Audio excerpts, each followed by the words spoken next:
Hai guys, ini kita lagi satu projek dekat botani kita nak pasang jacuzzi. Ini semua Fendi juga buat. Ayo, ya kawan dia. Ayo, plastik ada. Jaga. Okey, pelan-pelan Okey. Kita sekarang design satu tandas. Betul tak Pak ya? Ini sekarang kita dekat botani mau siap. Okey, ini toilet baru kita design. Kita sudah buat 70%. 70% lebih kurang kita sudah siap 70%. Esok kita sudah siap 100%, kita tunjuk. Ini satu special punya barang kita buat.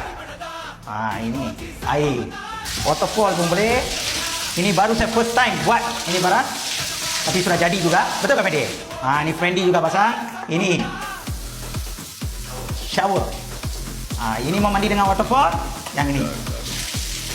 Ini sudah kira waterfall. Saya besok lagi update. Air terjun kah? Waterfall kah? Semua tes. Lepas tu saya jacuzzi. Ini jacuzzi saya esok update. Kita pun boleh buat macam ini. Kita semua kita design. Nanti esok kita update. Okey, terima kasih. Jumpa lagi.